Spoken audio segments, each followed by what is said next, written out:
The spiritual path. The spiritual path begins when the soul tries to find itself and turns its full consciousness toward truth, God. At the first stage, the soul becomes totally unconscious of its gross body and of the gross world and experiences the subtle world through the medium of the subtle body with which it identifies itself. In the second stage, the soul is totally unconscious of its gross and subtle bodies, and also of the gross and subtle worlds, and experiences the mental world through the medium of its mental body, with which it now identifies itself. At this stage, the soul may be said to be face to face with God or the Oversoul, which it recognizes as infinite. But though it recognizes the infinity of the Oversoul, which it objectifies, it looks upon itself as being finite because of its identification with the mental body or mind. Thus we have the paradox that the soul, which in reality is infinite, sees its infinite state, but still continues to regard itself as finite, because while seeing its infinite state, it looks upon itself as the mind. Continue. It imagines itself to be the mind and looks upon the Oversoul as the object of the mind. Further, it not only longs to be one with the objectified Oversoul, but also tries hard to fulfill that longing.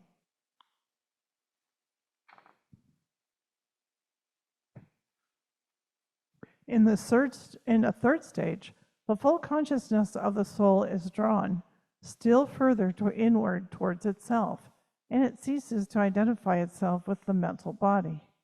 Thus, in the third and last stage, which is the goal, the soul ceases to identify itself with any of the three bodies that it had to develop for evolving full consciousness. Now it not only knows itself to be formless and beyond all the bodies and worlds, but also realizes with full consciousness its own unity with the Oversoul, which is one, indivisible, real, and infinite. Okay. So what he just reveals there are the stages of the spiritual journey. The first stage of coming out of it is the evidence of the withdrawal from the interest in the world. It's a pulling away from the gross pleasures and stories and events, and our story, our personality starts quieting. And we move into places where sitting in silence and peace is more satisfying than being with other people or being engaged in some purposeful activity. We start discovering this inwardness. That's the first stage. Now, this inwardness we experience in different ways, depending upon what's developed in our three bodies. Our three bodies are physical, vital, and mental primarily. So if the stage is in the mental, then it's meditation, the quieting of the mind, the practices. If it's in the vital, it's mantra, it's chanting, it's worship, it's physical activity, seva, and effort.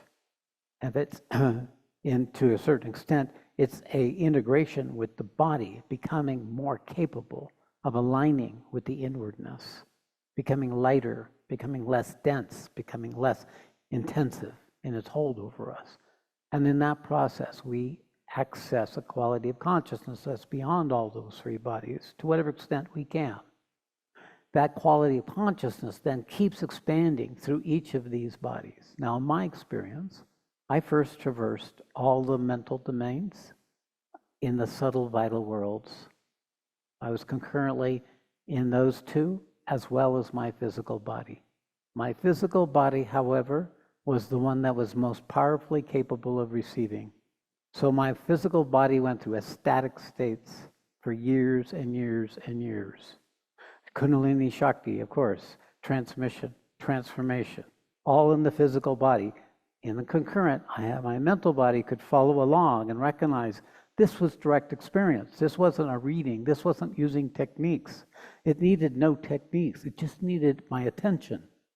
And it would keep growing and growing. And I discovered that there was a natural expanding of the quietude of my mentalization, of my clarity, the capacity of being able to be with my body, and my body it changed into a complete different kind of body that I had before. It became a vessel for what I willed. I was able to become a vehicle so the subtle forces could come through and I could transmit it to other people and they could feel it in their bodies because I was in my body. But I didn't stop there. I somehow knew, and probably I have already gone through that stage of being a teacher that operates through the subtle physical body, that I didn't need to repeat it. And I knew there was something more. And in that process, I went beyond that and I went into the multi-dimensions that occur when these subtle bodies are activated. There's worlds upon worlds upon worlds, each having its own consciousness, each fully self-contained and mostly unaware of other planes of consciousness while it's in that state. And that's actually been true of our human experiences if you look at it. When we're happy, we've been happy and we always will be happy. And when we're miserable, we've always been miserable and we always will be miserable because it's a zone of consciousness we get stuck in. But in fact, the purpose is to be able to travel these and not get stuck in them, to know them and to recognize their existence, and to be able to discover that your body is a means of accessing these. Now, this doesn't come to everyone because the nature of the samskaras are so deep, they're so profound, and they're always conditioned by our ancestry, our biological inheritance, our ancestral karma. So not all systems are going to be able to meet these dimensions.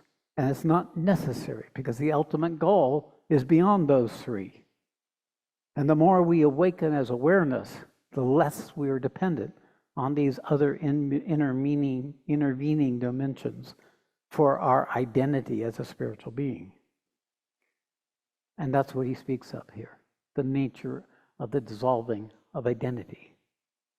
But in this path, where it awakens from below and expands upward, we then become a vessel for forces that are beyond these three bodies, a means by which we transmit a quality of consciousness that's consistent with the ultimate state of knowing. We become that. Our identity as separate is gone. And in that consciousness, that's all it sees. When I look at any of you, all I see is the Supreme. All I see is what you are at that level. I also see, in contrast, like with a backlight, all that's in the way. All the things you thought you wanted. All the things you didn't want and resisted and opposed. All the consequences of actions you're unconscious of. Not as a particular, because I don't give it that much attention, but as a quality of obscurity and resistance. It doesn't make me sad, although it used to. It just makes me real with what's possible and what's needed. And what I know is needed, and what I say again and again, is structure. Is the application of personal effort consistently applied over time. Without that, it's a random event. Even if your awakening is natural, it will only go as far as your samskaras will allow you.